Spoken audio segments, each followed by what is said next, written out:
This episode of the Brewtally Speaking podcast is sponsored by PodCorn. What is PodCorn?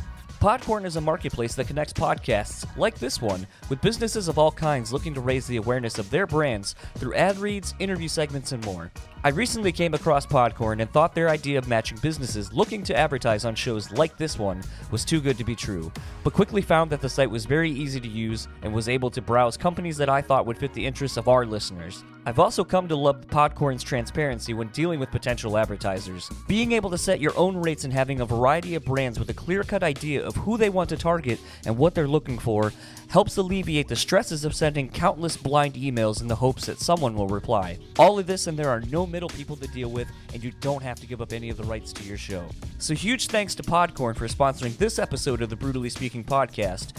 Explore a wide array of sponsorship opportunities yourself and start monetizing your podcast by signing up today at podcorn.com/podcasters. Now on to the show.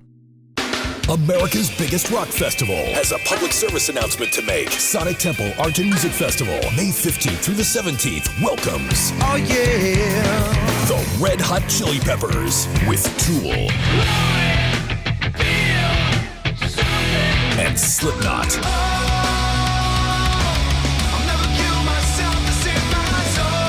Sonic Temple Art and Music Festival, 3 days, May 15th through the 17th at Mapfre Stadium, with Deftones, Bring Me the Horizon, Stained, Rancid, Cypress Hill, Royal Blood, Anthrax, Sublime, and the Columbus, Ohio return of Evanescence. Wake me up inside.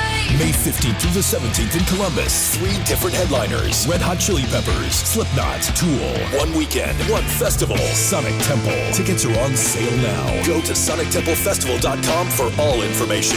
Red Hot Chili Peppers, Tool, Slipknot, and many more. See ya at the Temple. Just want to let everyone know before the episode officially starts, there's about 5 to 6 minutes or so of my audio that has a little bit of issues. For some reason, my microphone or something was kind of shorting out or cutting out or whatever. I don't know, but I figured I would let you guys know now, so that way you're not like... So, with all that aside, let's get into the show. Talk to you guys later. What's up, everybody? Welcome to another episode of the Brewtally Speaking podcast. And with me, as always, is Daniel Terry. How are you doing this evening? I'm doing pretty good. I'm live. I'm kicking. I'm not really kicking. I'm sitting in a chair relatively comfortably. So, we did the Furnace Fest preview a couple of weeks ago, and, a lot of people seem to like that. Just two of us bullshitting about bands and music, which is, the whole point of most podcasts based around music. And we're doing the same with this year's Sonic Temple Festival. I went last year, and had a lot of fun, and this year's lineup, thankfully we didn't do this episode earlier like we were planning on, very much like your Furnace Fest episode you were going to do with, what is the guy's name from As the Story Grows podcast? Brian Patton. Yeah, from As the Story Grows podcast. And because as you kept saying, more bands kept getting added, and you're like, well, fuck, this would be pretty much, not even worth it by the time we put it out. It would be old news. So hopefully at this point, amid a lot of the drama and stuff going on with the festival and some of the other Danny Wimmer festivals as a whole, as a result of Metallica, everything should be pretty much set in stone at this point. So I feel pretty safe to be able to talk about this.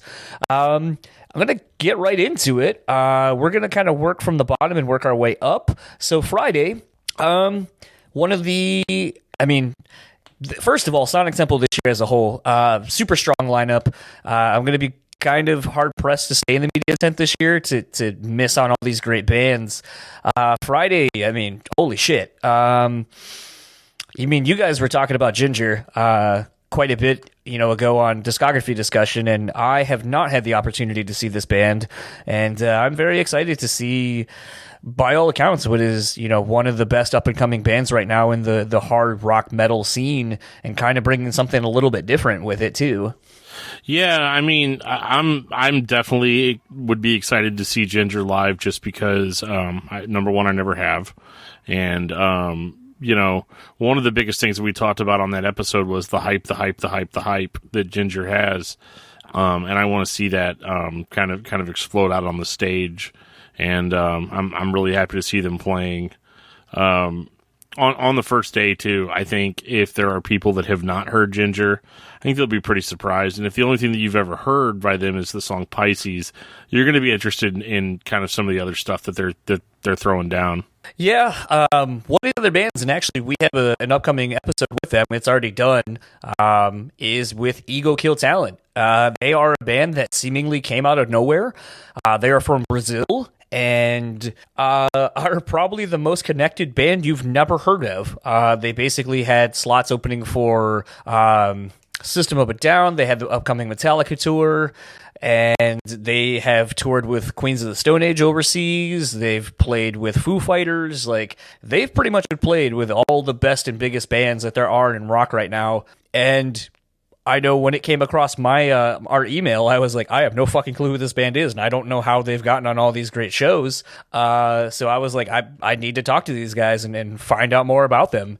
And I think if, everything is to be believed, I think we have one of the first interviews with them here in the stateside. So kind of, really cool. And actually we kind of get into a lot of interesting, conversations about, what they learned from playing with some of these bands and so forth. And, kind of getting to come over to these Danny Wimmer festivals this year and getting to play in front of the U.S. fans who probably don't know much about them. And I always think that's so weird to think about a band who's playing at, stadium or arena levels somewhere else and then coming over here and they're probably not even at a club level. Yeah, that is that's the funny thing about United States, right? I know it sounds so American to say something like that, but it's true. I mean, it is what it is, unfortunately. Then you got this, another great 1-2 punch, Power Trip and Testament. Testament put out I don't think it's out. I think it's coming out, the new Testament record. Yeah, it's coming out. And I mean, who isn't always excited to see Testament? The last time I saw them was on the Slayer farewell tour, which may or may not still be going on. I kind of lost track of it, but but whenever I saw them, it was like kind of a dream lineup of bands, and Testament was just killer. I kind of felt bad too because when Anthrax was playing, there were like a whole bunch of people screaming like, "Get Testament back out here!" Like, it was pretty. I felt bad for Anthrax, but we'll talk about that later. Testament, and then you've got Hell Yeah, headlining that stage. And not a huge Hell Yeah fan. It will be interesting seeing them, post Vinnie Paul. I've seen them actually since they didn't have Vinnie Paul, and Roy Mayorga from, I think, Soulfly or Sepultura. I can't remember what he was in. It had to have been Soulfly. Way back in the day. And then obviously Stone Sour, more than competent in playing those drums. He's a phenomenal drummer. I haven't seen Chad, the vocalist Chad Gray, since the beginning of All Things to End tour cycle for Mudvayne. Oh, wow. So I didn't know that dude got like super ripped and has really like that. The beard that he had in the Dig video is basically now on top of his head. Wow, that's crazy. Yeah, I don't think I've seen Chad in concert since last time I saw Mudvayne. Yeah, that's true. That's interesting. Yeah, I haven't really listened to much of Hell Yes music. It's a little too Southern, I guess, for me. It's just it's a little like weightlifting music, and if anybody's ever seen my amazing physique, you'll know that I don't lift very many weights. So maybe if I listened to more Hell Yeah, I would be way more ripped. Moving on to the Echo stage, I got excited for a minute when I thought Dredge was on this show. Yeah, I thought the same thing whenever I was just barely scanning, and I was like, "Oh, Dredge, that's very unexpected, but welcome addition," And then I was like, "Oh no, okay." I actually am not familiar with Dredge, so I have nothing to say, good or bad. I'm in the same boat. They are one that I'll probably, as the festival starts getting closer, I'll start kind of ramping up and listening to some more of these other bands, because last year, that was kind of the fun of doing this episode and kind of going to the festival itself, was kind of checking out some of these bands that I didn't know anything about, and then subsequently you see everywhere afterwards. Hyro the Hero is one we talked about, and that dude is everywhere now. So basically that's kind of the fun thing about going to see some of these quote unquote unknown bands, is that they become the next up and coming bands that you see on every great tour, and then you're just like, man, I fucking love this band. So again, don't know much about Dreg. Obviously, I'm sure, Danny Wimmer Presents and all the people that put on this festival aren't going to put on some slouchy band. So I'm definitely looking forward to getting more into their discography and checking out what they have. However, the next band, Bones UK, fun story. So Korn and Breaking Benjamin did that tour, and Bones UK was the opening band. As you heard at the end of my chat with Brian from Korn, made the comment, and he offered to, have my dad and I come out to a show. My dad and I weren't able to come to the show. They announced a tour here in Grand Rapids, but it was the day that my wife and I were already going to be gone out in New Orleans. So, shucks, couldn't do it. And I was kind of bummed about that. And then about a week later, I get an email from Bones UK's team, and they're like, hey, we'd really love to have the girls on your show. We'll bring you some beers. They're into craft beer. So, like, they were all about coming on the show and just being a part of what the show is, basically. And I was like, fuck, man, damn it, that sounds so cool. So then I had to politely turn that down, and then my wife's like, well, we could go to this show in Fort Wayne. So then for like about a week and a half, we were trying to figure out if we could make it work with the Bones UK camp to do an interview down in Fort Wayne with them. But unfortunately, it was going to be a thing of like, hey, we would have to do it during Korn's set. And I was like, no. I'm not going to drive like 3.5 hours to miss Korn's set. So it was one of those things where the plan now is we're going to link up with the ladies at Sonic Temple and kind of get this done. They're actually going to be in here in Grand Rapids the day before they appear. So on that Thursday, they're going to be here in GR, but my wife and I will already be making our way down to Columbus, so that way I don't have to drive and get up way early to make it in time to get there. Bones UK, though, they are a solid band. Really interesting what they're doing. Band out of the UK, obviously. Kind of hard to put my finger on what it is, and I think that's pretty much what this whole stage, this Echo stage for Friday, totally encompasses. Goodbye June, don't know much about them. I've been seeing their name around a little bit more lately. I think, as you're going to kind of start seeing with a lot of these tours, like, all these great tours, package tours are going around, and a lot of them are gearing up to hit all these Danny Wimmer festivals. So you're starting to kind of see, the package tours going out and who's, kind of going where. So don't know much about Goodbye June. I forget what tour they're on, but I have been seeing them on 2 upcoming tours. Someone I am stoked on, and I have been trying to get on this podcast, is Ghostmane. I have championed this dude for probably the past year or so.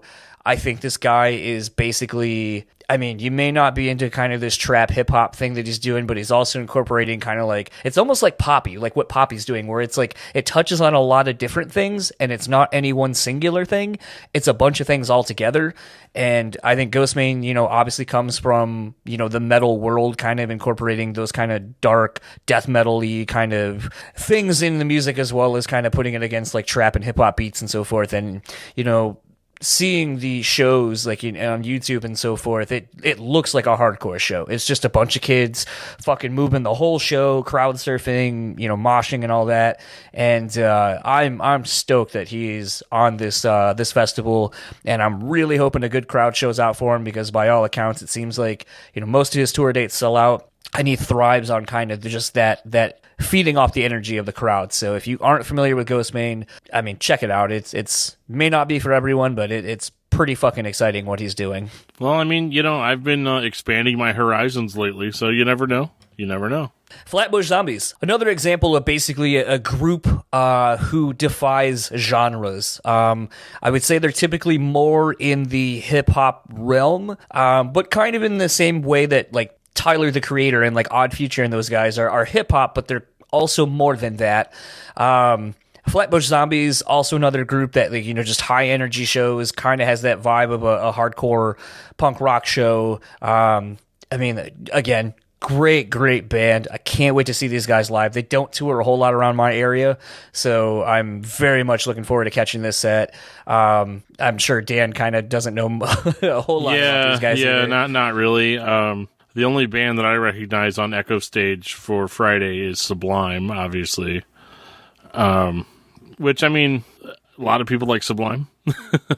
I don't hate Sublime. I'm just largely indifferent. Yeah, I think I'm kind of the same. That will probably be whenever they're playing. I'll probably go check out another band. I might stick around and do the thing I like to do for a band that I've never seen, where I'll stick around for a song or two and then bounce. It is always kind of funny with these festivals how people lock themselves into seeing a band, and it's like, with these, they're pretty good about not having a whole lot of bands on at the same time, where you have to pick and choose. However, you might got to dip out the last song or two to make your way across the stadium and so forth to get to the other stages. But it's not so bad. Typically, you're able to kind of catch most of whatever you want to see. Like I said, last year I was in the tent most of the time, because I didn't want to miss out on any opportunities to see any of these bands or get to interview any of these bands if they happen to come by.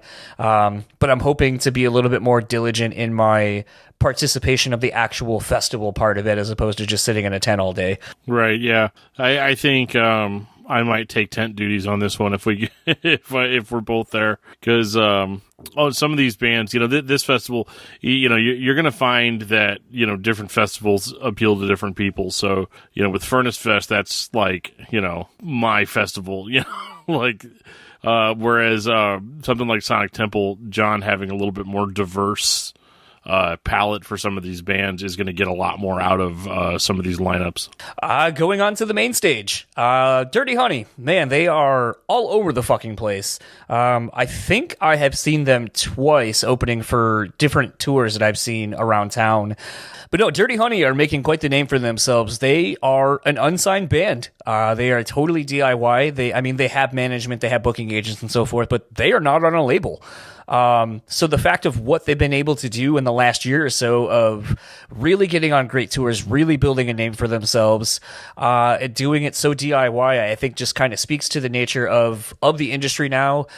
They were recently on Eddie Trunk, basically when he asked like, oh, are you gonna go onto a label? Are you thinking about going onto a label? And they were like, we just don't really see the benefits right now. Like we're having pretty good success right now, and it's very commendable. And last year, there were a handful of bands that were kind of in their spot, playing the main stage, kind of an up-and-coming band. And I was surprised to see how many, classic rock fans, because they have kind of more of that sound, were just pumped on a lot of these bands. And it's like, I know it's sort of, they're younger and trying to appeal to a younger demographic, but it is really cool to see a lot of these, people who are in their 40s, 50s, and 60s going to these shows, really supporting some of these up-and-coming younger bands because they have the sound that they grew up on. And because, sometimes rock and metal people are a bit elitist, and it's always, well, if I want to hear something that reminds me of X, Y, or Z, I'll just go listen to X, Y, or Z. And that's not the case with Dirty Honey, so I really appreciate that.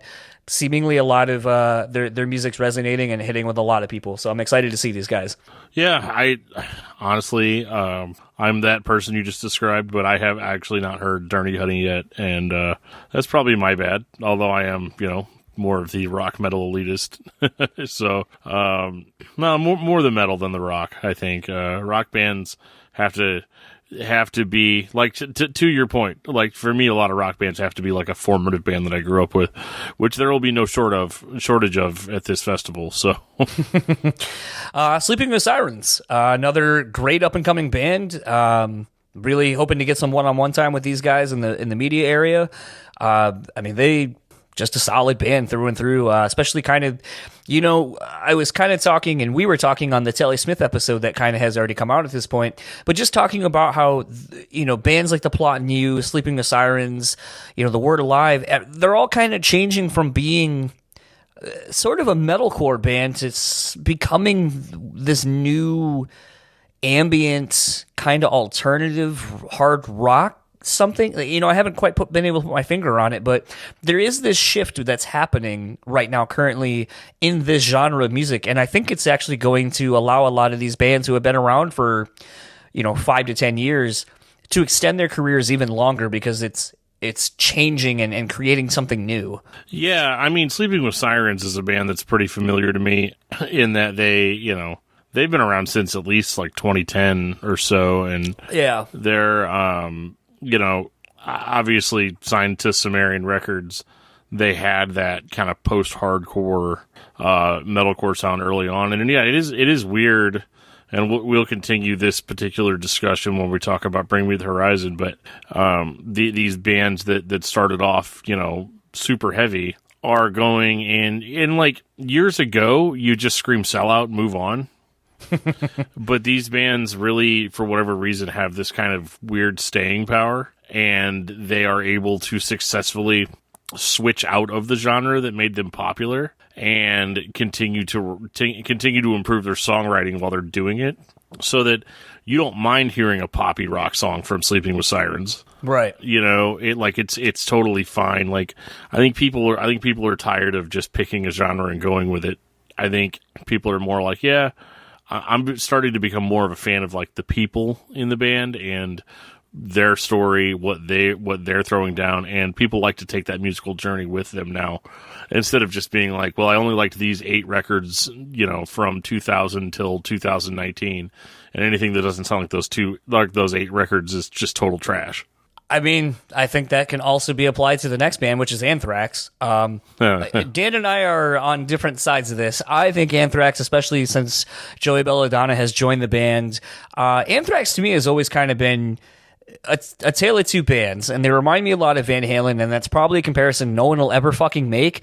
But when they had David Lee Roth, Van Halen that is, they were more of a fun party band, and then they got Sammy Hagar, and they became a more serious, musically proficient band. Not saying that they weren't proficient before, but adding someone who's writing real songs with lyrics that actually mean something took the band to another level.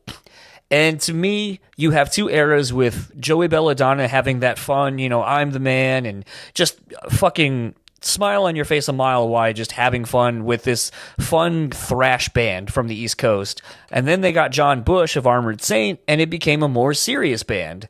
And I love both iterations of the band, but I gotta say, it's so fucking fun to see Joey Belladonna just running around on stage with his fucking awesomely terrible mullety hair and high-pitched voice, his half microphone stand, Scotty and just riffing away. You got John from Shadows Fall still in the band.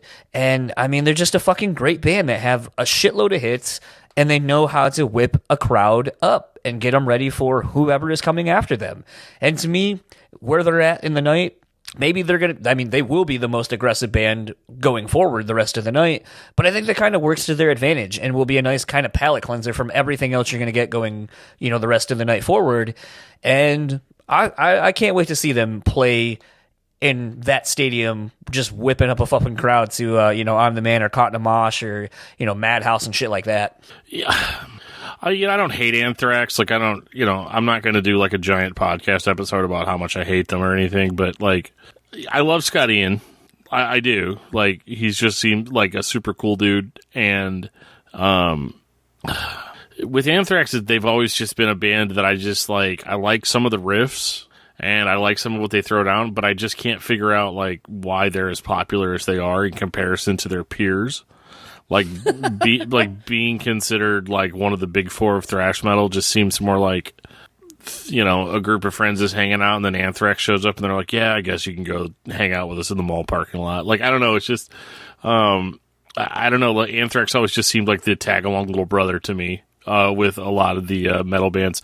And maybe that's not fair. Like, I know there's like tons of Anthrax fans out there, but for whatever reason, Anthrax was never quite as aggressive or go for the throat enough for me, like a band like Testament was, or Exodus, or I think the thing is, though, and I've actually been thinking about this a lot lately, I think it's because they're from the East Coast, and the East Coast was kind of more about having fun back then. Whereas the Bay Area, where all the other bands were from, they all knew each other. And the more I kept thinking about it, I'm wondering if it's because, back then, before the internet, and you had to kind of become friends with someone, and then you started trading shows and so forth. I wonder if it was like a thing of like, hey, this band from the East Coast is pretty tight, and then everyone started playing with them, like the Metallicas, your Testaments, and so forth, your Slayers, and they would kind of help them get out to the East Coast, and vice versa to get Anthrax out to the West Coast. So I don't know. I've been kind of thinking a little bit about that more, because I know a lot of people are like, well, I think there are more deserving bands to be in the Big Four.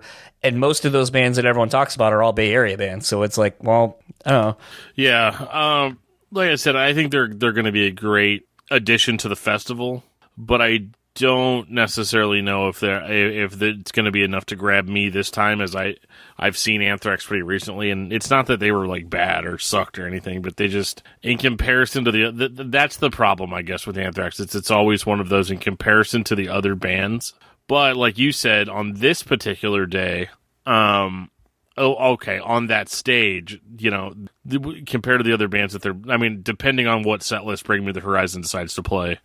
I can already tell you what that's going to be. Right, yeah. So, like, Anthrax, they're going to be the most unique band on that stage that night. But if you're looking for, like, really heavy stuff, you're going to definitely be sticking with Wave Stage on Friday. Royal Blood. I've not seen them, but, two-man band, kind of in the vein of... there's a slew of bands I can think of, but, to the mainstream... Probably 68 is as close as anyone's going to come to being like, oh, like these guys. Yeah. I think they have more in line with kind of more technical, kind of proggier stuff than 68. I think people are going to like this. I know they have a couple songs on the radio, so they're probably going to grab some of those radio, active radio rock people. I'm interested to see how this goes over, especially with them being billed so high. I assume that most of these are in the order of how they're going to be playing, but I don't know. I'm interested to see how this plays out. I don't know that a lot of people know who they are. Maybe they do. Maybe they don't. I don't. I enjoyed the couple of songs I've heard on the radio from a few years ago. I think they put out a newer record recently, but it's basically very much like I almost said Wicked Wisdom, like Jason Wisdom's band. It's a bass Death player Therapy. and yeah, like Death Therapy. It's a bass player and a drummer. That's all you need. Yeah. So I am really excited they got Bring Me the Horizon back. Unbeknownst to a lot of people, probably the last day of last year's festival, Bring Me was supposed to play in front of Foo Fighters, and most of the stages got rained out. We had real bad weather. There was a tornado that was supposed to be coming.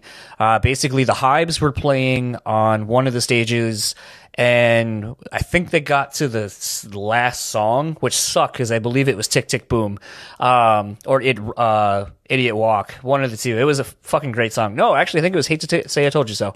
Now I think about it. And they basically cut all the power.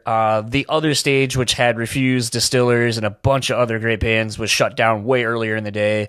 And by the time we all got let back in, my wife and I, and a handful of friends, rushed to basically the front of the stage in the main stadium, expecting to see Bring Me, because we saw their gear, getting backlined earlier in the day, and then found out Bring Me wasn't playing, that Joan Jett was going to be playing on one of the side stages for an extended period, extra longer set, and then Foo Fighters would be coming on. So I was so bummed that we didn't get to see Bring Me. My wife and I were going to try to see them the day before back home, and that obviously didn't pan out since we were in Columbus.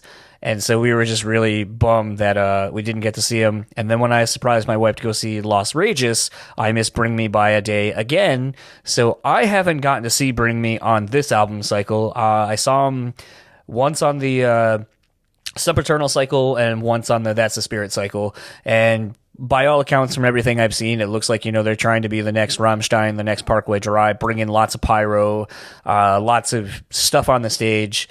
So I am very much looking forward to seeing this set. I know it's going to be very, very heavy on the last three records. I think they do a very brief medley somewhere in the middle of the set, doing stuff off of Suicide Season. And that's about it. So if you aren't a fan of the last three records, this set is not going to be for you. Yeah. Sorry. No, that's fine. I mean, that's not going to upset me. But, yeah. It will upset people on the internet, I know that. Well, I mean, it exists, right? Therefore, people on the internet are offended, which is why I love the internet. So, I mean, the elephant in the room, this was supposed to be Metallica. Yeah, and full transparency, I'm okay with Metallica. I know enough of their stuff that I would probably stick around for part of the set and then go home to just beat all the crowd. But because I've never seen Metallica, but I've also never seen the Chili Peppers, and I'm interested at least to catch a couple of their songs and see how it is, especially now that John Frusciante is back in the band. The Chili Peppers ruined the surprise. Yeah, they did.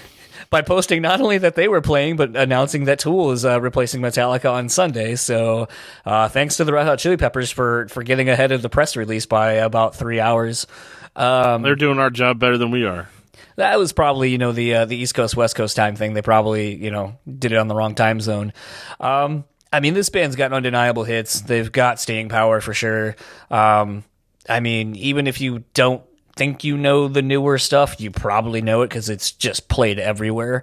So I'm interested to at least check out a couple of songs. I don't know how long I plan on being there for it. It's the thing about festivals, especially multi-day festivals, is typically by the end of the day, especially when you've been there probably since 9:30, 10, between lines, traffic, and all that, you're about burnout, and especially knowing that you got 2 more days to go. Right, yeah. Chili Peppers would be exciting. It's weird to hear me say that. I think most people would assume that I would be a hater, but I'm really not. I don't really know, couldn't tell you what there would be to hate about the Red Hot Chili Peppers. I love the spontaneousness of their early material the most, but I like kind of the mature rock band that they turned into from just being these crazy dudes that wear socks and play outrageously funky tracks. I said outrageously funky with a straight face. That's a first. But I think that's exciting. I don't know if they would have edged out Metallica for me. I probably would have been more excited to see Metallica, but I'm more than happy with getting Tool and Chili Peppers as a replacement. On to Saturday. So Wave Stage. This is kind of an interesting. Saturday is kind of interesting as a whole. I feel like there's a lot of diversity on all the stages, starting with the Wave Stage. Bloodywood, actually, I'm just going to go these 3 bands. Bloodywood, Broken Love. I have seen Broken Love again on a lot of tours coming up. So by all accounts, I assume you're not a shitty band and getting on these festivals and getting on these prestigious, great package tours if you're not any good. City Morgue, those 3 bands I don't really know anything about. I would kind of assume Dan doesn't either. Yeah, I'm drawing a blank on a few of these. Okay. Three Teeth. This is a band that is kind of erupting out of the underground scene. They look like an industrial band. Their vibe is very noir, I guess, for lack of a better term. Leather jackets, kind of, have kind of a S&M kind of look to them a little bit. Ooh, now we're getting somewhere. Everything I always see, it just always kind of screams very, aggressive male sexuality, kind of, and like I'm probably like Rammstein. Yeah, and I'm probably putting a lot of this on just me. Like, it probably speaks more to how I feel about their aesthetics. Let's dig further into that, John. Well, very much like Tobias Funke from from Arrested Development. I want something that screams leather daddy. I wonder if he did ever make it into the Blue Man Group. Anyway. Really blew myself there. Yeah, you did. But it's one of those things. This band, always is just a lot of publicity surrounding them, a lot of buzz, and I'm really, sometimes these are the kind of bands, like I said, a couple, like last year with some of these bands, and talking about like Ginger and so forth, or Hyro the Hero. These are some of the bands that I'm looking forward to seeing how they are, because I think they're going to start becoming, the next, top tier, mid-level tier bands that you're starting to see on these festivals and, headlining on their own. And I really want to see like what this band's made of in an environment like this, which can sometimes kind of be unforgiving. Or, could be one of those bands where, you and a handful of other people are like, holy fuck, did you see Three Teeth earlier today? Holy shit. So I'm very much looking forward to seeing these guys. Heard nothing but great things. Like I said, a lot of buzz around this band, and something a little bit different than anything else that's really on this stage, and really on this day or this whole tour. So very much looking forward to seeing them. Don't know if Dan really has much else to add to my leather fetish. No, I'm going to leave that alone. I'm going to let you work it out for yourself. But whatever you want to do, John, I support you 100%. Okay. I should send you their promo photo and see if you at least get the same vibe. I might. Hey, if I like it enough, I'll put it as my desktop background. Hey, you got to just look at a thing that you like to look at, right? It's fine. Knocked Loose, if I played my cards right. You're forgetting Cherry Bombs. Oh, I did, but okay. Yeah, let's talk about Cherry Bombs. Well, they're Corey Taylor's wife's burlesque show. I mean, yeah, sometimes there's things, if you want to look at a thing, you should be able to look at that thing, right? Yeah, they were Alicia Dove, the lead performer of this, was recently on Scott Bowling's show. Oh, yeah. There you go. There's the Three Teeth promo photo. Okay, yeah, we're going to have to, interrupt the show on this. Have to. Let's see here. You guys are getting this live and direct. Wow, yeah, okay. So, that's just lighting, right? He's not wearing red paint. No. Okay. No. Okay, I was double checking. I'm getting kind of a Rammstein vibe. Yeah. Big time on this, especially with your guy on the left or on the right with the fishnet stockings. Yeah. I'm loving the stash. Oh, yeah. The stash is really making me happy. This may actually end up being my desktop background now. Well, I sent you another one. I just like looking at these guys. You're right. I don't really know why. Like, it's not... But yeah, it has like an industrial kind of vibe to it. Yeah, I definitely can see that. That's cool. I'll watch that show based on these photos. There you go. Anyway, Knocked Loose. Dan, go ahead and take it away with Knocked Loose. I mean, if I play my cards right, I'm going to get to see Knocked Loose 2 times this year, right? Right? We'll see. Yeah. We'll see how that goes. I'd be happy just to see them once. What else is there to say about Knocked Loose? I mean, they're like the hardcore band. When somebody's like, "Hey, what's hardcore look like in 2020?" Knocked Loose. Yeah, they are, I think, other than Code Orange, which we'll talk about them in a little bit. Yeah, that's tomorrow. One of the few bands that really incorporates old school, hardcore and bringing it into the new era of hardcore and seamlessly doing it. I mean, you have, just your straight ahead, like D-beat ass beaters, mixed with your like kind of mid-tempo mosh parts with a fucking, panic chords thrown in, like 2 vocalists, basically any hardcore shirt you've ever seen with a crowd pile-on, it's Knocked Loose at any given point in their set. I am interested, as stupid as this is, there's a couple of like Knocked Loose chants that basically happen at songs, like, so I'm waiting to hear the dog barking, then, can't wait to hear the that, part at the very end of Deadringer. I mean, there's just so many cool fucking parts in a Knocked Loose show. I'm great to hopefully get to talk to Brian again. We had him on the show a while back. Really soft-spoken dude who's really polite and nice. And this band just kicks a lot of ass. So if you've never seen Knocked Loose, if you've only heard about the band but you don't know anything about them, make your way over to the Wave stage and go see why this is one of the more important bands that are playing right now in hardcore. Yeah, it's funny to me because, with a band like Knocked Loose, it's like the grandma effect of, oh, he's such a nice boy. What's his music sound like? Yeah. Yeah, it's like, oh. He seems so polite and so friendly, and it's like, he is that, but his band is just so, like, mind-numbingly, like, intense. Like, mind-numbingly is kind of a bad word, but you know what I mean. Yeah. Up next on the Echo stage, start things off with Dead. Another band, been around for a while, making their way, climbing up the ranks. They got the In This Moment tour coming up. Their singer Joseph, or Joe, just did a song on the new In This Moment record. Dead is a band that kind of really incorporates a lot of kind of that new metal sound and vibe and theatrics. And, if you've not seen them, they're very entertaining. Like I said, a band that just kind of is everywhere at all times, but somehow always finds time to make new music. Yeah. I mean, great way. First of all, great way to open up the day. Yeah. Dead's going to get everybody going, and everybody that's into new metal. But I mean, I don't know how you could come to this festival and not be into new metal. I mean, you have to be able to appreciate most of this. Dinosaur Pileup. I've been seeing the name around a lot lately. I don't know any of their songs. I honestly don't know much about them.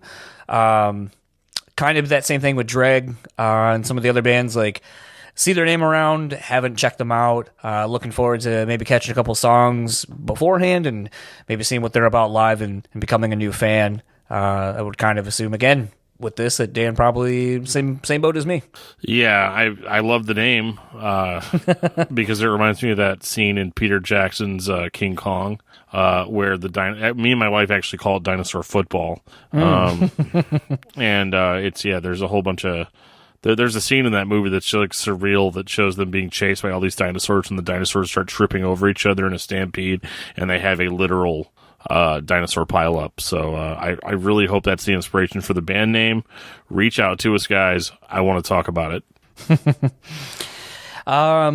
Moving on, Fire from the Gods. Well, I mean, we didn't know at the time. We talked to AJ from Fire from the Gods that they were going to be doing this, but go back and check out that episode. AJ is a really solid dude, really easy to talk to, and I'm hoping to link up with him and just say hey, as he apparently wants to do with people that he talks to for interviews, which is commendable. I imagine for as much press as that dude does, I'd walk up to him and be like, hey man, remember talking to me and saying you wanted to meet? Well, here I am. And he'd probably be like, cool, yeah, you too. You want me to sign something? Yeah. Okay. Running out of room there, guy. Running out of room. Hey, do you have the do you have the meet and greet ticket? Yeah. No. Probably not that bad. Come on. So it's funny you say that, and I may choose to edit this out. So I was at a Warped Tour one year, and I had the all-access pass that a friend had given me, and allowing me to go anywhere on the entire Warped Tour. No escort needed, basically. And there was a person from a band, and a fan was following them, kind of being a punisher, and this person had security with them, and then, quickly beeline to the back gate to get quote unquote backstage. And it was like, oh, it was really great seeing you, blah, blah, blah. And, talk to you later. Bye.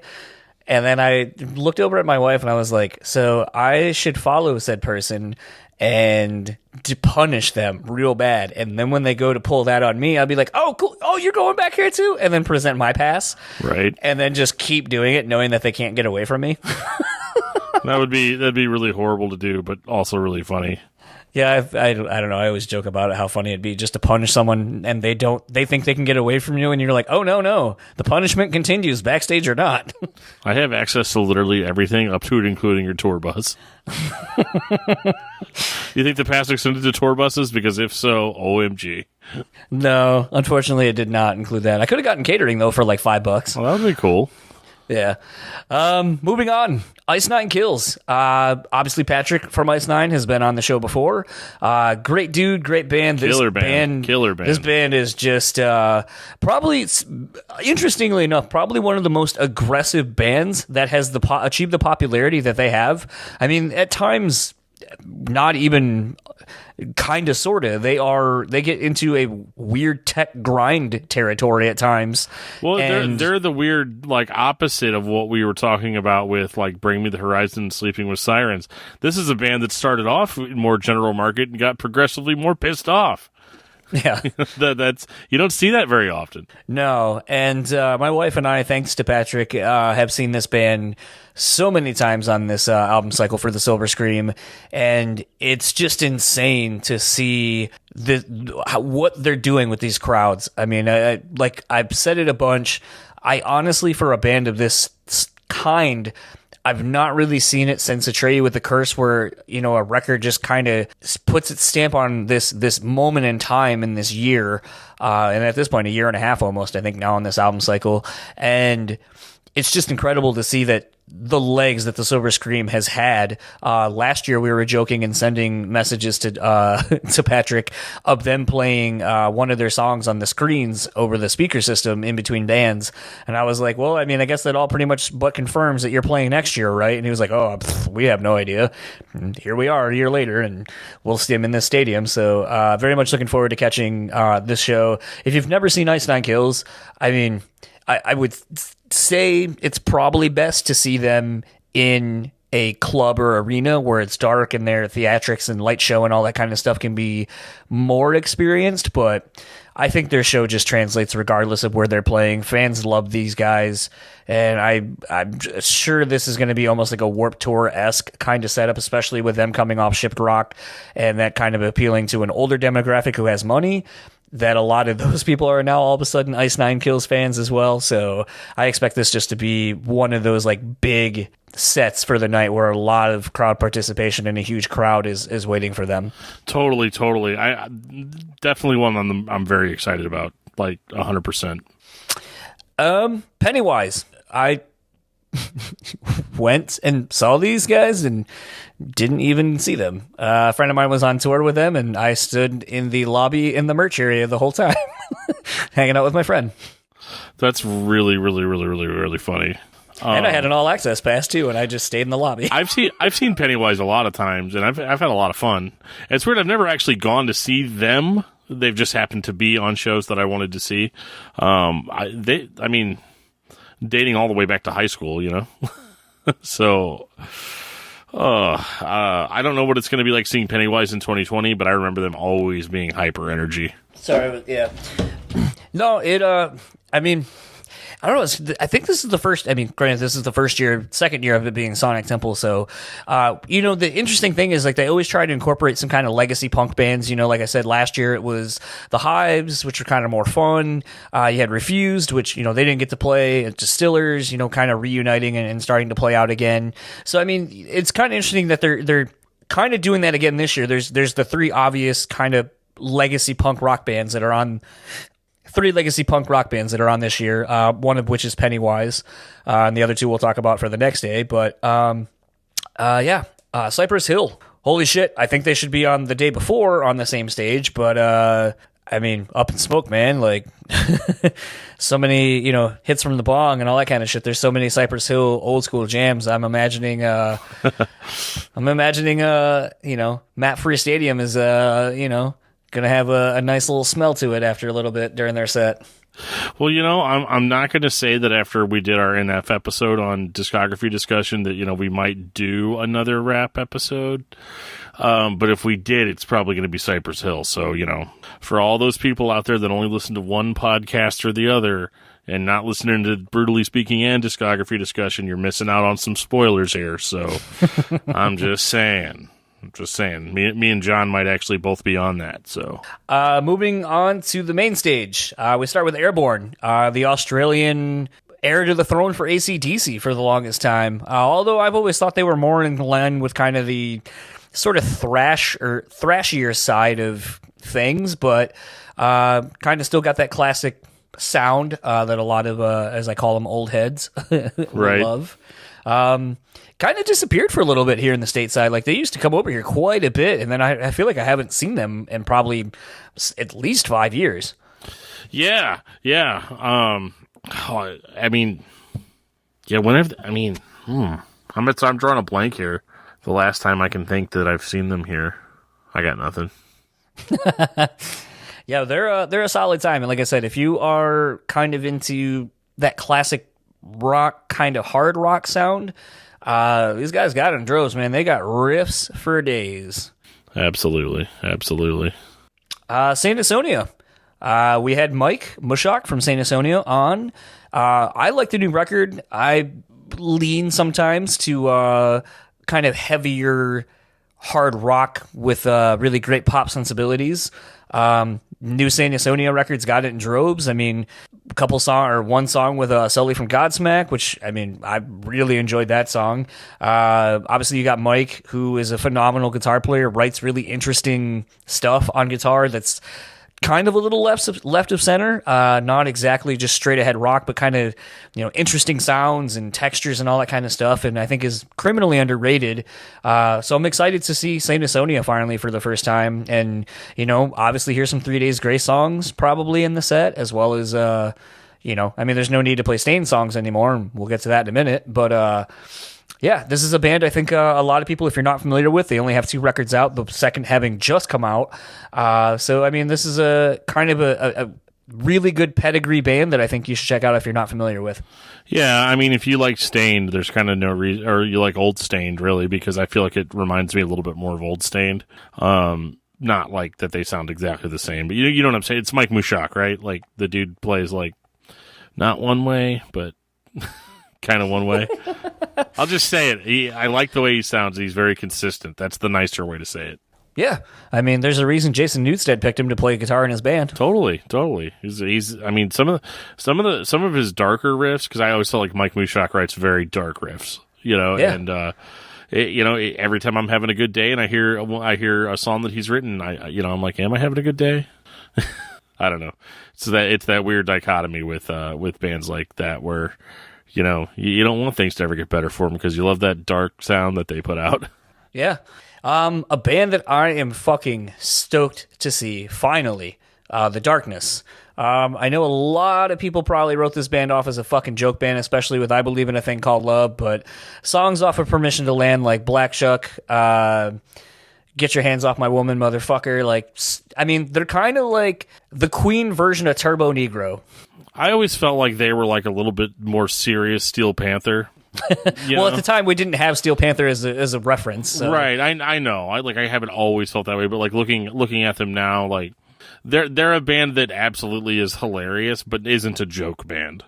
No, neither is Steel Panther. Neither one of them phenomenally well. Neither one of them are jokes musically, at all. Like if you're a fan of insanely over the top 80s inspired rock and metal, can't do better than The Darkness, man. They were one of the first bands to popularize that as a comeback style. Yeah.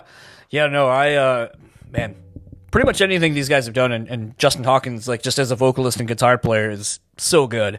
And from what I understand, has only gotten better with age, so pretty much looking forward to seeing these guys. They don't tour the States a whole lot, typically anymore, so kind of like Airborne, very much looking forward to catching these guys while they're, here in the States and in a massive, potential arena setting for them. Moving on, Alter Bridge. I know this, sacrilege maybe. I've always thought Creed as the band were really good. So give them the freedom to be the band that, they showed showcases of and glimpses of throughout Creed's career, and allow it to be full-on ripping heavy metal solos and shit like that, and put an amazing vocalist like Miles Kennedy on it. I mean, what's not to love? I mean, okay. I like Alter Bridge more than Creed.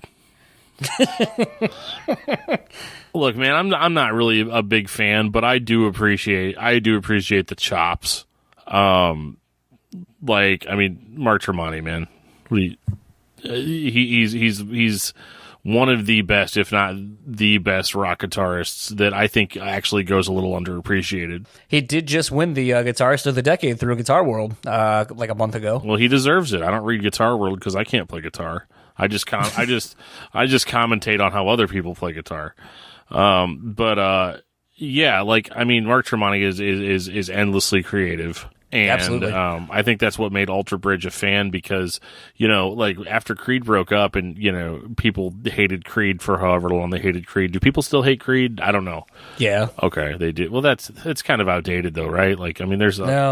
There's way better stuff to hate, right? Yeah, they don't play around a whole lot anymore. Yeah. The other bands that, people want to hate on. Well, Alter Bridge, though, after Creed broke up, Alter Bridge kind of established themselves as a band's band, a musician's band. Yeah. If a casual listener may be like, yeah, okay, it's just another rock band, I kind of like it, whatever. But dudes that were really hardcore into guitar are like, yeah, dude, Alter Bridge is it's like the cream of the crop as far as that type of rock goes. What's funny, though, too, is how we were talking about bands that are from overseas that are super big and then come here in the States and aren't even basically a headlining club-level band. Yeah. Alter Bridge is from here in the States. They're basically an arena-level band over in Europe and are maybe a mid-level size theater here in the States. So it's kind of interesting to see the duality of their career here where they're from in the States versus overseas. Yeah, for sure. It's kind of a weird thing. It was that way for Limp Bizkit for a while too, and then Limp Bizkit finally started getting that foothold back in the U.S. again. Yeah. A band that I really like unapologetically, and I'm really excited for this set. Stained. They're back. They are. Say what you want, man. I know like a lot of these bands aren't necessarily in Dan's wheelhouse, but I remember seeing, and granted, I know it was like 8 years ago, but seeing Stain and Godsmack on their Mass Chaos tour, basically two bands from Boston, so Massachusetts, play on words. And Stained had just put out that self-titled record, which, I mean, for a lot of people who said that Stained are soft and they're, can't write anything like Break the Cycle ever again or anything like that, I thought that self-titled record was a big kind of middle finger to being like, yeah, you don't think we can write heavy songs like we used to? Here you go. Well, I mean, they couldn't, though, right? They tried to. I think they did pretty good. It was a heavier record, but is it really like the old stuff? We can talk. We can have that. Yeah, we'll save that. We'll have a 2-hour discussion on that on Patreon or something. But with that being said, Stain, basically for everyone who wondered what Stain would sound like, in light of their last record, they came out and they basically played most of Dysfunction, a good chunk of Dysfunction, a good chunk of like the heavy stuff off of Break the Cycle, 14 Shades of Grey, a couple of songs off the new record. I want to say they even played something off of Tormented. I think they played Keep Away or something like that. So it was kind of interesting that they're kind of hitting on all facets of their heavier side of their career. And it looks like the set from when they played Louder Than Life last year appeared to be about the same. So it seems like, and a shitload of production, which I've never seen Stained with any production, because I mean, Aaron Lewis and Camp just kind of brood around on stage, and you don't really need production to do that. So definitely not. So I'm interested to see what Stained with full production presumably would look like again. But yeah, looking forward to the set personally. Really big, band that I came up with in my youth. So they're always going to hold a place special for me, going to see shows with my dad and so forth. Band that I've never seen live and really does nothing for me. It's the exact opposite, really, is Evanescence. I mean, I guess some people are stoked they're back. I can take it or leave it. Yeah, I don't know. Leave it. I feel like Evanescence was a band that kind of went... I mean, I'm being like so down on all these bands. I should really like cheer up a little bit. But I don't know. Evanescence came in at the end, I feel like, of when nu metal was at its prominence, and their record really wasn't even nu metal. But it was kind of in that vein, or would appeal to fans of it or whatever. But like, I feel like people were largely starting to move away from that type of music, especially by the time they got to their second record. And so to be honest with you, I'm very surprised to see Evanescence this prominently featured on a festival like this. Like they're basically, I mean, if you're looking at the tour poster like I am right now, a little look behind the scenes here. They're pitted right up against Bring Me the Horizon and Deftones, which are two bands that I think are massively more successful. But I mean, I don't know what the sales numbers are, but I am really surprised to see Evanescence going on right before Slipknot. Yeah. maybe Slipknot owes them for that thing that happened at Knotfest where they like destroyed Evanescence's instruments. Yeah. Well, they didn't, but maybe this is what. Well, Slipknot didn't. The Slipknot fans did. Yeah, I forgot about that. Yeah, they had a maggot infestation apparently. And what was interesting about that is, like, I'm kind of like, is this like Slipknot's way of being like, we're sorry, we'll put in a good word for you at Sonic Temple. Maybe you guys can go on right before us or something. You see Corey Taylor being like, I feel the need to apologize for the way my loyal followers acted. I don't know if he actually said that. I'm sure Loudwire would be happy to tell us about it, or Metal Subs. Anybody. Yeah. And then that brings us to the mighty Slipknot. I have only seen a quarter of their show once, and then my wife got kicked out. So there you go. I kicked out. Yeah, she got kicked out. Really? Yeah, it was on that Hatebreed tour, Hatebreed Slipknot tour. Okay. It was here in town. I was bummed because Hatebreed canceled their headlining set, and then like a week later announced that they were with Slipknot. We bought tickets, got there for Slipknot set.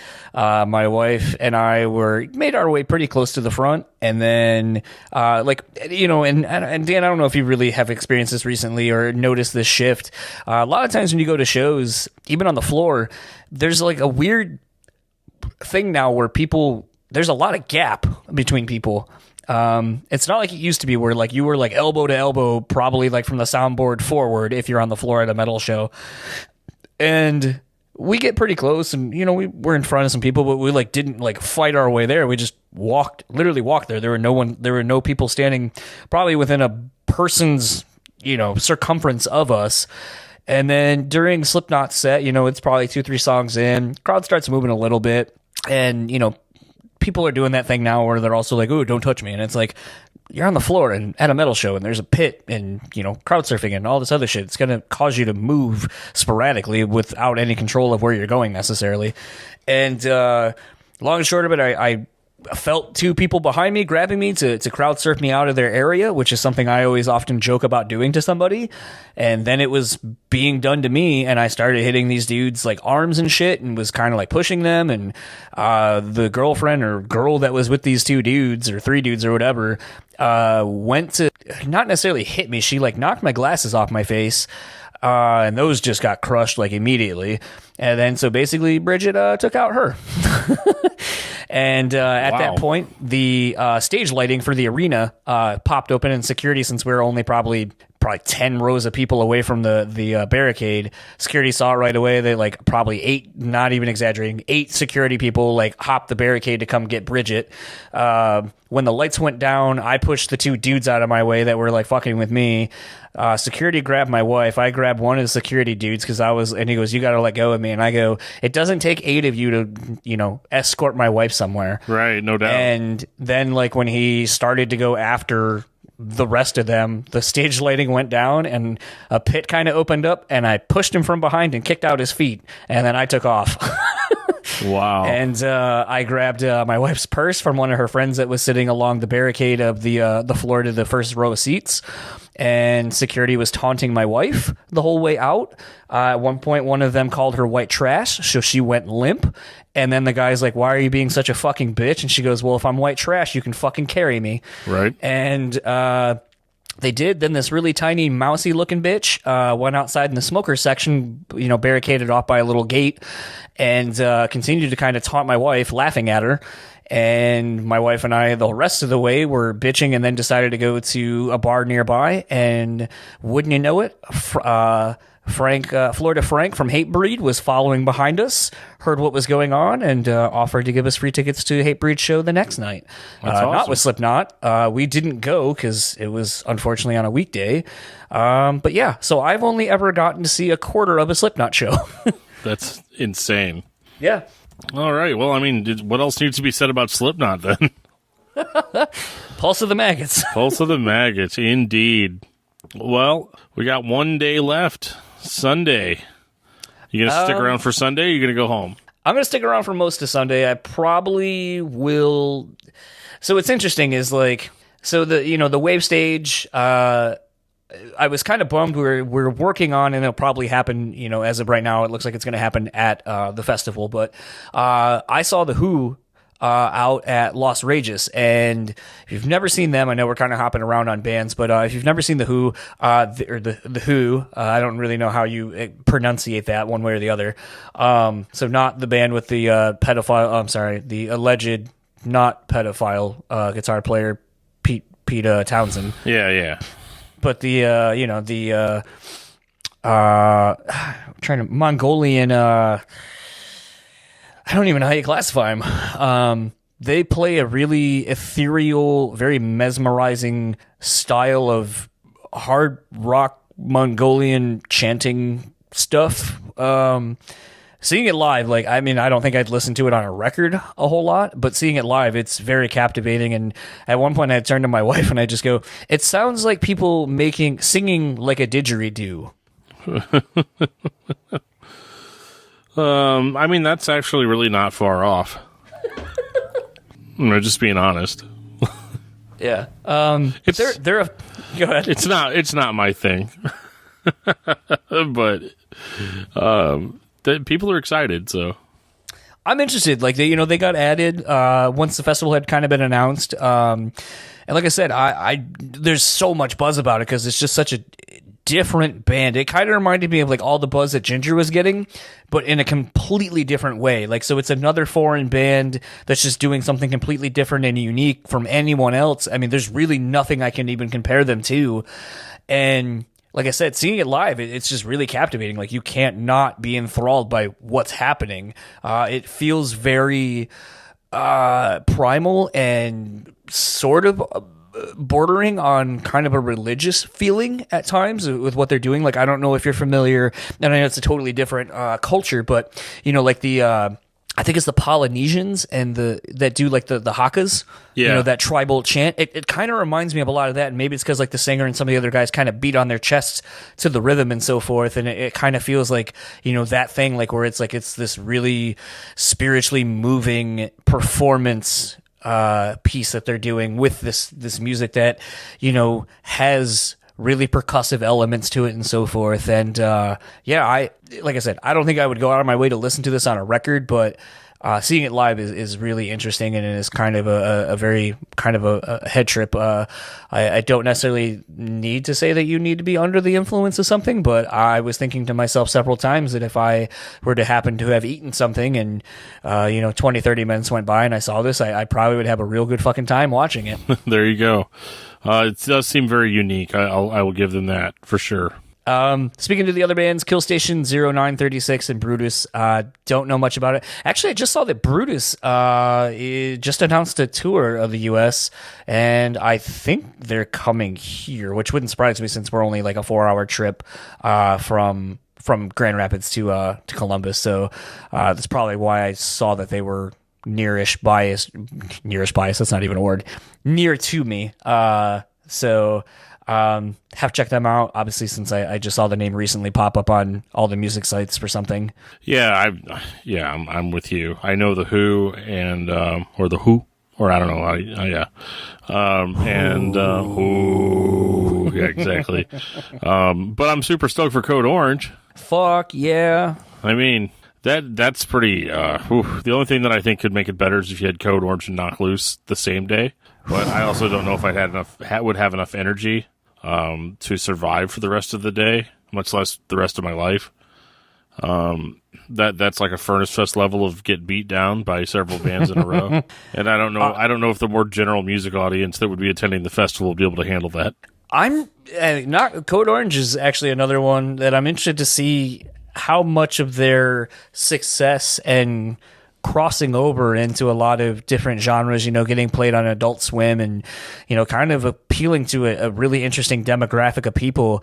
I'm interested to see who shows up for this show. I'm interested to see what the crowd looks like. I remember seeing them play at a 420 cap room here in town many years ago when I Am King had just first come out with Twitching Tongues, and there was like maybe 40 people in attendance. And ironically enough, I remember most of the show hanging out with TJ Miller from Still Remains, and I was like, I didn't expect you to be here. Like, I didn't think you would like this band, but it was, just an interesting show. Crowd killers for all 20-some-odd people who were there. And then, having gotten to see them on that Hatebreed tour, a little while later, it wasn't Hatebreed, it was Killswitch, I think, now I think about it. But was one of those things where it was kind of weird from seeing them in the most punk rock of fashions in a, very empty small club, to then seeing them in a mid-sized, 1,300 cap, or maybe a 2,200 cap room, mostly sold out, and just seeing the evolution of this band from kind of being just a straight ahead, crazy, hardcore band to this industrial, noise, avant-garde, hardcore thing. Yeah. I mean, and I don't like throwing the word avant-garde out there too much, but it just makes me think of a band that's pretentious. Some people on the internet would say that these guys are. You think so? Guys and gal. I don't think so. I mean, people on the internet say things. I'm one of them. So I don't know. I don't think pretentious is the right word. I just think I think this is a music scene where it's very hard to stand out. And they've done a really good job of standing out, especially considering what their older material used to sound like. The thing I'm interested to see, and I don't...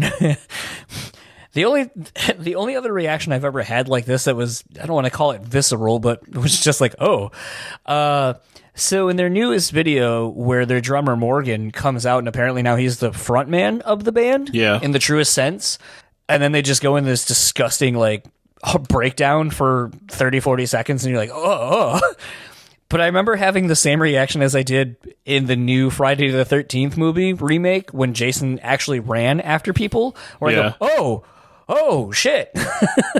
Because it was the last thing I was expecting. Yeah, it was the last thing I was expecting. Like, they show this microphone, and I don't think anything of it. And then, because it just looks like a normal video theirs where everyone's kind of in the places that it seems like they should be. There's the drummer. Can't really see him, but, everyone's accounted for. And then here comes Morgan on vocals as the lead vocalist. And you're like, I didn't know that it could get any more aggressive and violent until now. And it did. So, you moving into Echo Stage, I'm trying to figure out, is there another band called Suicidal Tendencies? Because their font is not the right size for Suicidal Tendencies. As far as I know, it is Suicidal Tendencies. Get the font guy on the phone. Well, I don't know anything about Death Rocks. I'm excited for Crowbot. Those are my dudes, so I always love seeing those guys. I think I'm going to actually go see them about a week before this festival when they're here in Battle Creek, about an hour away. So it'd be nice to kind of preemptively see them before this festival. Crowbot,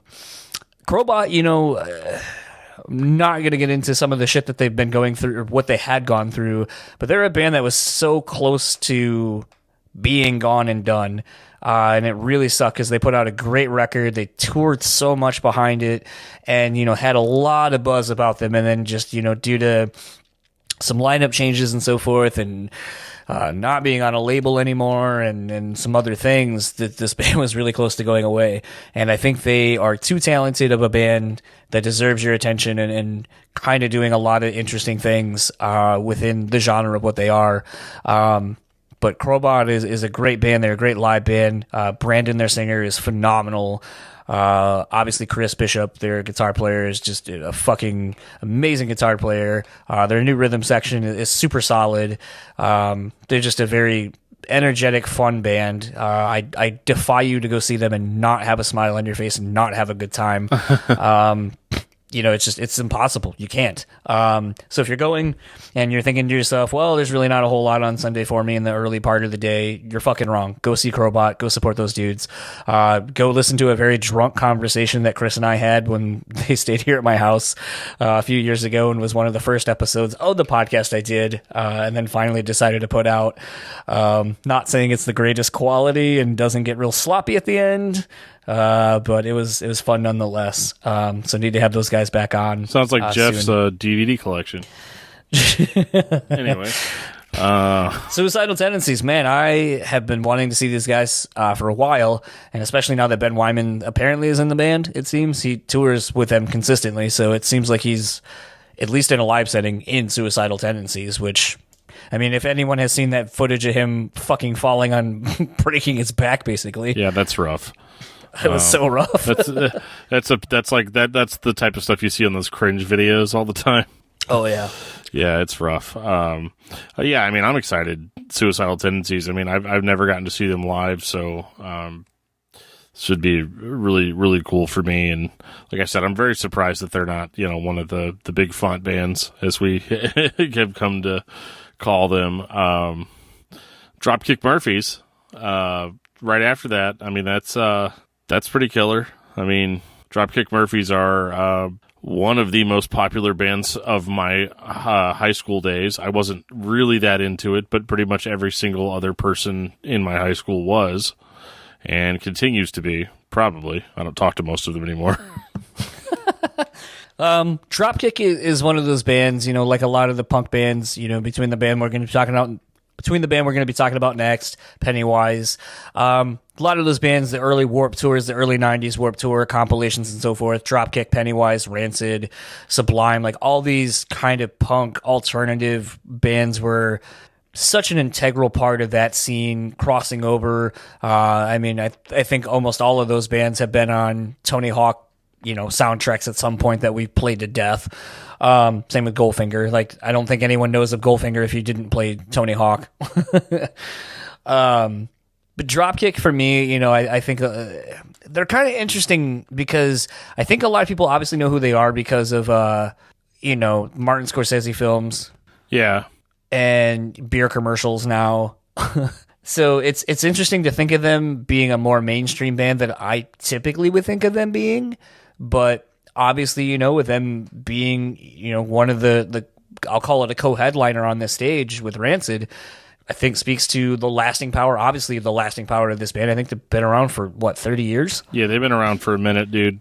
So, even if you're not into the band or don't think you really owe them much, I mean, I think you owe it to go check them out at least for a song or two and at least, you know, appreciate the legacy of Dropkick Murphys. Yeah, absolutely. Rancid right after. I mean, it's a punk rocker's dream. Well, at least people that were into punk, like when I was growing up, because there are a lot of old school punk rockers do not like Rancid, which doesn't make a whole lot of sense to me. But they were obviously a band that had been around for quite a bit. I mean, I think they kind of got more popular, at least as far as my knowledge went, kind of in the early 2000s, but they had always kind of been tracking through most of the 90s. Well, obviously, and you know, this, it's funny because like there's a handful of bands in this genre that like I know a decent amount about because my friends were so into this fucking band. But obviously, you know, Tim predating going back to like Op Ivy and stuff like that. So, I mean, there's kind of the Op Ivy fan base that came over to Rancid, you know, them putting out and Out Came the Wolves, which is a huge fucking landmark record. Guaranteed when you go to their merch, you're going to see it on a towel, or not a towel, I'm sorry. You're going to see it on a blanket. You're going to see it on, you know, the t-shirts and all that kind of stuff. It's obviously a legacy record for the band. They play, you know, like I said, my friend of mine that was on that Rancid Pennywise tour, like hearing a bunch of the Rancid set, you know, I recognized a lot of the songs, and I was like, fuck, I didn't realize I knew all these songs. But it was one of those things, like, the band just never really hit for me. Then obviously the whole thing with, you know, you're kind of saying that late 90s, early 2000s thing, when, you know, punk kind of was seeing a resurgence thanks to, like, the pop punk scene of, like, Good Charlotte and so forth. And then you're seeing, you know, Tim and Brody Dahl of the Distillers, you know, they got married and so forth. And, you know, I think that kind of added to Rancid's legacy of kind of being more known as a result of a byproduct of, you know, a relationship and so forth. But this band still really got it. And something that, you know, I always am interested in when I saw this band, and the only reason I even went to go watch part of their set was because they have Brandon Steckert that used to be in The Used on drums and have for a while. And I think so highly of that dude as a drummer. So to see him play in a band that I know he's loved for forever, I mean, it would kind of like being like, what's, you know, Travis Barker's favorite band? Okay, well, now he's getting to play in that band. It's kind of akin to that. Like, you know, I think the guy is that talented. And, you know, like I was saying earlier about Chad from Hell Yeah, it's weird seeing a very ripped Tim Armstrong and that massive ass beard that he's got. You're just like, Jesus Christ. Yeah, I know. That is kind of insane. I ended up having to pull up a video. Yeah, it didn't even look like him at first. No, not at all. Moving on. Main stage, Sunday. Brass Against. I do not know anything about this band. No idea. So can't really speak to them at all. So collectively moving on to Dance Gavin Dance. Dance Gavin Dance, possibly the hardest working band that's out there now. They seemingly drop a new record every single fucking year like clockwork. It is astounding how much material this band is able to put out. Admittedly, I am not a fan of this band. I appreciate what they do. I mean, they're insanely proficient at their instruments. I don't know if my friend is still in this band. I wish we could kind of talk a little bit more about why I don't know about that. But I'm hoping I will get to see him, and maybe we'll get to do a chat if he is there. And yeah, Dance Gavin Dance, though. They are a hardworking band. A lot of fucking people love this band. I mean, so much so that they headlined over Periphery, and I could see the shift in participation and in eagerness during the set from Periphery to Dance Gavin Dance. And anyone who knows anything about Periphery knows that their fans are loyal and hardcore and support that band very much so. So, but you can't be a band that's selling out theaters basically by yourself, with the crowd singing at the top of their lungs for your whole hour plus set, and not be doing something right. So regardless of how I feel about Dance Gavin Dance, this is a big band. I'm interested to see how they do on basically the main stage. on the last night. I don't know that many fans of the band will be at this festival. I feel like they're kind of an odd band out, unfortunately, because of that, but I don't know. Is this next band pronounced Pop plus and minus Evil? No, it's just Pop Evil. I know. They're from here, and okay. I'm being funny. I'm being funny to me. Got to get those dad jokes in every now and again. If I was taking my kids, I'd be like, let's go see Pop plus and minus Evil. Pop Evil, local band from here in Grand Rapids. I've actually been trying to get their guitarist Dave on. He is a regular at my home bar. We've talked about doing something and just for whatever fucking reason have not. So, this band is weird to me. I have ties to this band when they were still a local band, shortly after I graduated high school back in 2002, and used to see this band be the first of like 4 or 5 on our local showcases at one of our bigger venues in town, back when our local scene could sell out an 1,800 cap room with only locals. And I never really liked this band. I always just kind of thought that the pieces didn't quite work for me. And I remember someone who may or may not be in the band anymore, I honestly don't remember, talking to a friend of mine's band that was the headliner and was like, man, how do we get like where you guys are at? Because, you know, you guys are opening for Korn when they come to town. You're getting all like the great sponsorship opportunities. And my friend was just like, you just got to write good songs.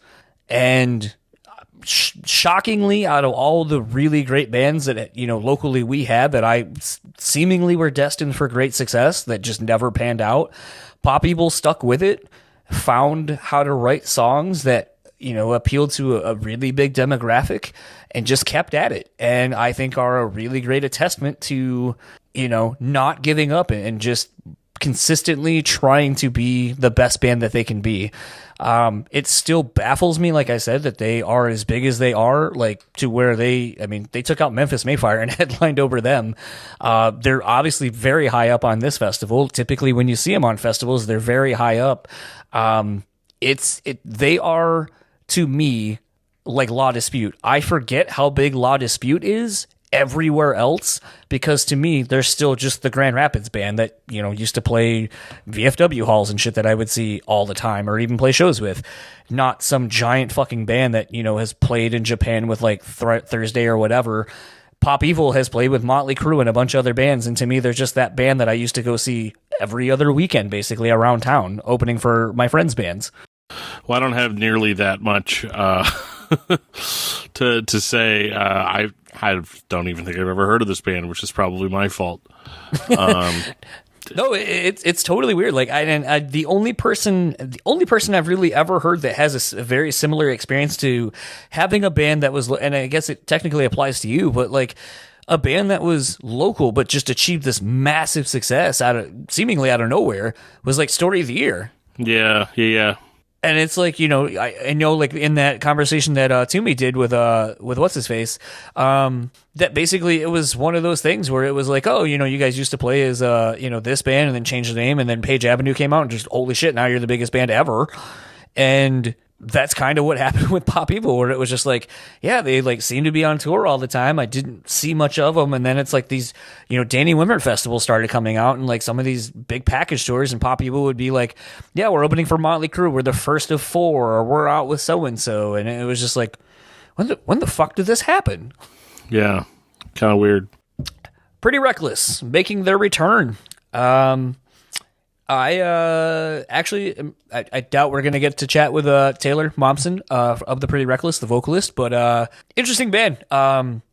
Taylor was an actress first, and then segued into music and kind of has, you know, carved out their, like, kind of along, like, you know, Hailstorm and stuff like that, kind of just being a female-fronted hard rock band, and kind of being very unapologetically themselves. They kind of have anti-singles, like some of the stuff in it that I'm just like, I'm surprised that gets played on the radio based on the lyrical content.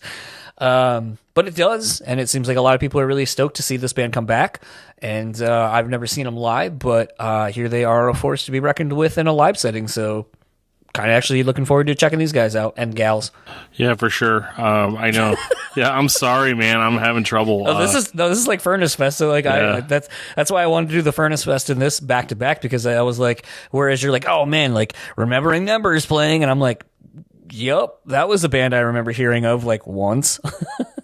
Yeah, well, those bands are all great, and these bands are all documentably great in the sense that they are on this massive festival, which some of the smaller bands maybe we haven't heard of have got to be stoked that they're going to be playing these festivals with bands like Slipknot and Red Hot Chili Peppers and Tool and Deftones and spoilers, Tool and Deftones are going to be there too. Yeah, right to it, Deftones. I mean, I love this band. You've said it all. Yeah. Yeah, I love this band. I'm hoping by this point we'll at least get to hear some new stuff. Yeah, I mean, from what I understand, the new record's done-ish. I don't know. It seems, I don't know. Deftones are very Deftonesian, where they don't ever put albums out on time. I mean, I guess. I don't know. The interesting thing is I was just reading, very much like Tool, who we'll talk about also in a minute. Deftones do things on their own. So, like, they were talking, I think it was Abe, their drummer, was talking about how they got in a room, wrote a bunch of shit, and then decided to take a year off, basically, from working on it. And then, or at least a while off, and then come back to it and be like, well, how do we feel about this? So I'm hoping that creates some good music. Terry Date's behind I know we just talked about this on the last episode. Terry Date basically is working on the new record, so I don't know. I'm interested. He kind of left off after White Pony. White Pony was the last record he did, so obviously leaving off on a masterpiece. I still think the stuff they were doing with Nick Ratskulinis was some of their best sounding stuff, personally. So I don't know what to expect from this record. I'm going to say Gore left me pretty underwhelmed, personally. Yeah, you're wrong about that. I'll say live, some of it sounds pretty good, but they don't play a whole lot off of it in the live setting. They stick pretty much to the, everything other than Gore. So I'm interested to see what happens from this. I would assume, since I have seen every band that Deftones tour with, since, I've been seeing them since White Pony, they always bring out somebody from the package tour to do Passenger. So it would stand to reason with Tool playing that we should be getting Maynard to come out and do Passenger. I mean, what are we even doing here? I mean, if it's not, right? Like, if that doesn't happen, I will be severely shocked. Yeah, like, that would be very strange. But you never know. I mean, Maynard's kind of a weird dude, so you never can tell. Yeah. And I'm saying that in comparison to Chino. Tool. Ending things. This is basically where Metallica was supposed to, do their second night. They are no longer on it. And Tool, a pretty worthy replacement. I've only seen Tool once, and it was on the Lateralis tour with Meshuggah opening up, which was interesting. And kind of fitting, though. Yeah, but this is like, I think I've made mentions of this before, but it was back before like people knew how to do anything with 8-string guitars in a live setting. Right. Oh, so this is that show. Okay. Yeah, so it just sounded like muddled shit. Gotcha. Tool sounded great. Lateralis is a phenomenal record. I think even when I saw them, they ended up doing No Quarter, Tool that is. And, it was probably the peak of my interest in Tool between the Salvo box set, Lateralis, Anima, obviously, and, just being super big into this band. I feel like it was at their peak, personally. I wasn't really a big fan of 10,000 Days. That felt like basically a B-sides of Lateralis to me. You didn't feel that way about the new album? I heard the single and I was not impressed, and I just haven't even bothered, because it seems like Tool's one of those bands that you can't just be like, oh, I'm going to listen to a song and get an idea how I feel about it. It is a totally sit down with it for the 80 minutes or 90 minutes that the record is going to be. Listen to it from start to finish. Give it your undivided attention, and then figure out how you feel about it. And to be completely honest, I just haven't had an hour where I felt like I could give it my undivided attention to form an opinion. Well, you need an hour and a half at least,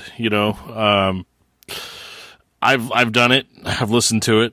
I think I'm just a fan of Tool before Tool knew that they were super proggy. Because they always had those elements. They had that dark, hard rock metal sound to them.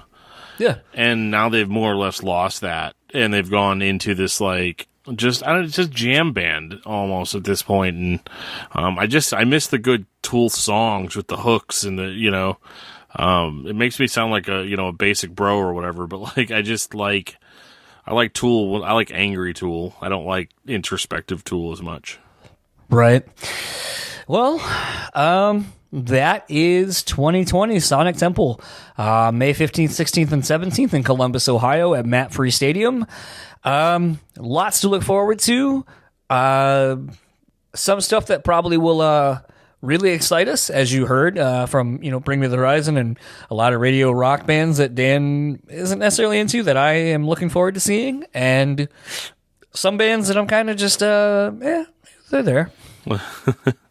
I hear you, man, 100%. Yeah, there's some gems in there for me, especially it's no secret how big of a Testament fan I am, and so Dan showing up just for Friday, just for the very beginning. Yeah, Testament, Ginger, Red Hot Chili Peppers. I'll say it. Yeah, I mean Friday's looking really good.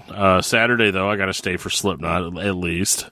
Ice Nine Kills. I'm into that. I Knock Loose, obviously. And Sunday we got Code Orange, Suicidal Tendencies, Deftones, Tool. I think it's fine.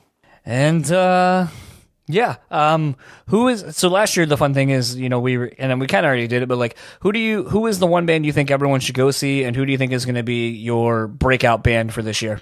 Well, the band that everybody's going to be the most excited about, or the band that people aren't going to be expecting to be awesome? The band that, basically will kind of I guess the best way I can put it is so you remember when Slipknot was on Ozfest 99 and everyone's like, holy shit, that was the band you needed to see. I'm going to go with Dead, dude. Wow. Okay. Yeah. I mean, I feel like Dead's the band that people aren't going to be expecting. And, they've gotten relatively popular, recently in the past year or two, but I don't necessarily know if this crowd is ready for it. I thought I kind of had it figured out. I figured, honestly, it was going to be... every time I keep coming back to it, I still keep coming back to Ice Nine Kills is going to be that band that, is going to probably catch a lot of people off guard who are I don't listen to music like that. Right. But are also going to have the support of people who are really into it to really get them into it. You guys like horror movies? Yeah. Yeah. So I think that's going to be the band that's going to be kind of the talk. So last year when we went, and it wasn't a surprise to me, but the surprise for everyone was The Fever. All the bands were talking about The Fever 333 and that set that Jason and all those guys did. And I think that Ice Nine stands to have that set this year, personally. I can't disagree with that pick, but I think Dead is going to... I think the Slipknot fans in the audience are going to hear Dead and be like, oh, okay. I feel like they're gonna be on it. If you would like to keep up with all things going on with Sonic Temple, you can head over to sonictemplefestival.com, purchase your tickets, head over to Facebook at Sonic Temple, Instagram at Sonic Temple, Twitter at Sonic Temple Fest, and Dan will tell you where he can be found. I can be found all over the internet. Most easily found on Facebook under Daniel Terry, on Twitter at DiscussMetalDan, on Gmail at DiscussMetalDan@gmail.com, and my other podcast discography discussion is at DiscussMetal.com, along with a whole bunch of other stuff. And if you would like to keep up with all things this podcast, it's simple enough. Speak Pod on Facebook, Instagram, and Twitter. If you would like to support us monetarily, head on over to patreon.com/BrewspeakPod. If you would like to support us non-monetarily, rate, review, subscribe on whatever podcast app you are listening to this on. It helps us out tremendously. Leave comments. We love those. Been getting a lot of them lately on our YouTube channel. Head on over to YouTube, Brewtallyspeaking Podcast. There are videos where they apply. You can actually watch last year's videos from Sonic Temple And maybe we'll do some more of those if you enjoy that and watching the guests that we have. And this episode's podcast was sponsored by PodCorn. Head on over to podcorn.com. If you are a podcaster yourself or a YouTuber or a content creator, go and learn how to make some money doing your podcast. It's always great to make money doing something you love. If you would like to keep your hair and beard looking great, go to onpointpomade.com. Use the code BSP15. Save yourself 15% off your total purchase order. Support those guys for supporting us. Keep your hair and beard looking on point. And the Bean Bastard Coffee, head on over to thebeanbastard.com, Facebook and Instagram at The Bean Bastard, and let them know that we sent you. Support all of our sponsors for supporting us. And for the Brewtally Speaking podcast, I am John. And I am Dan. We'll talk to you all next time.